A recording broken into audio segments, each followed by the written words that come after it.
Perkenalkan,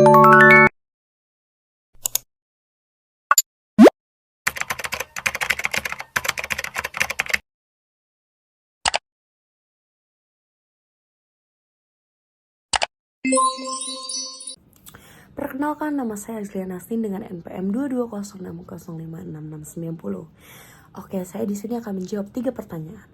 Pertanyaan yang pertama adalah, apa itu TG, TC, dan TM? Pertama, saya akan menjelaskan tentang TG atau titik transaksi kaca.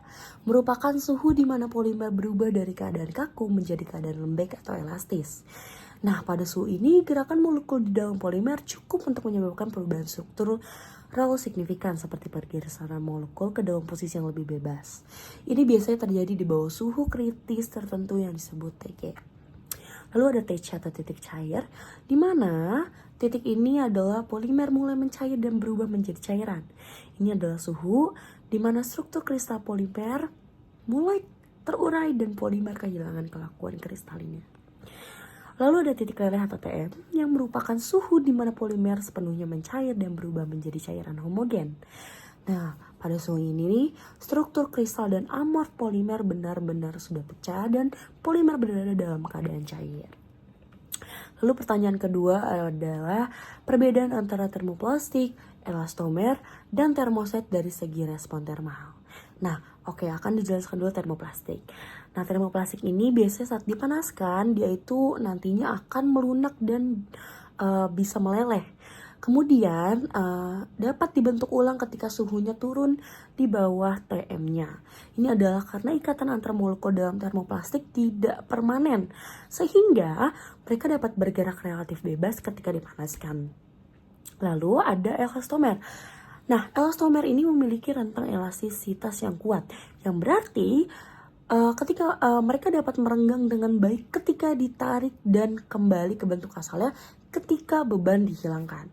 Nah, saat dipanaskan, elastomer ini dapat menjadi elastis, tetapi mereka tidak cenderung meleleh seperti termoplastik yang sudah dijelaskan tadi.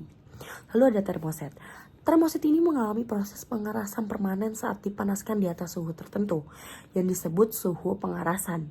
Ini terjadi melalui reaksi kimia yang disebut polimerisasi silang, yang menghasilkan jaringan 3 dimensi yang kuat dan tidak dapat dipanaskan kembali menjadi bentuk cair.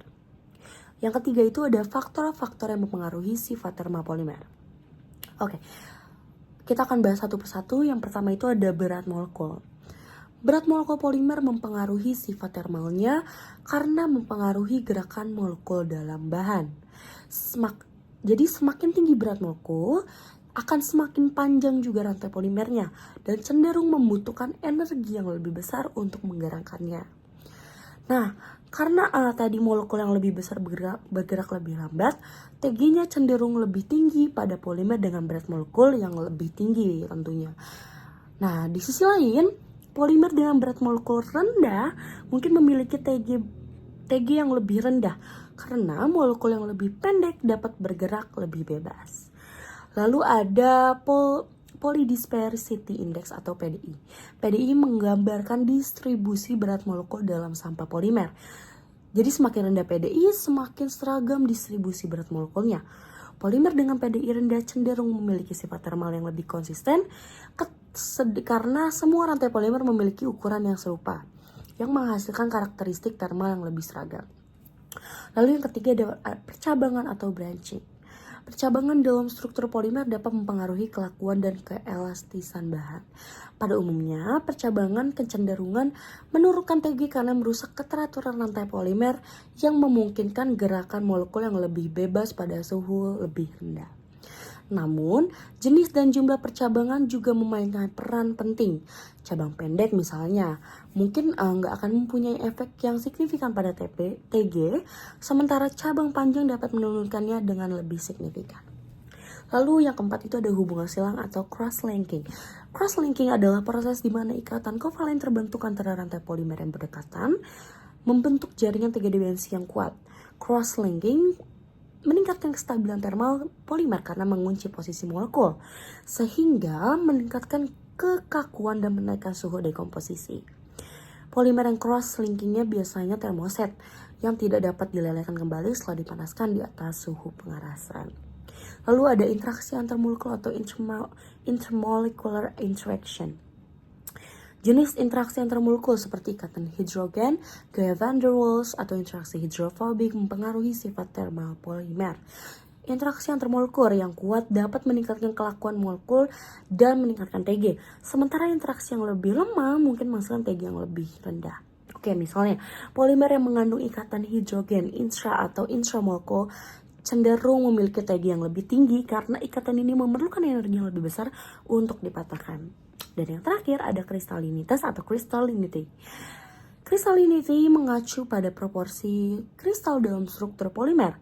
Polimer yang lebih kristalin cenderung memiliki TM yang lebih tinggi karena struktur kristal mereka memerlukan energi yang lebih besar untuk meleleh. Selain itu, kristalinitas dapat mempengaruhi TG, terutama jika kristalinitas mengganggu gerakan rantai polimer dalam keadaan amorf.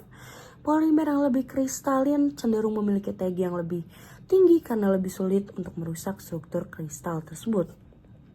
Nah, semua faktor ini berinteraksi bersama-sama untuk menentukan sifat termal suatu polimer secara keseluruhan. Dan pemahaman terperinci tentang hubungan ini penting dalam pengembangan materi polimer dengan sifat termal yang diinginkan. Mungkin cukup untuk jawaban dari saya. Kurang lebihnya mohon maaf. Assalamualaikum warahmatullahi wabarakatuh.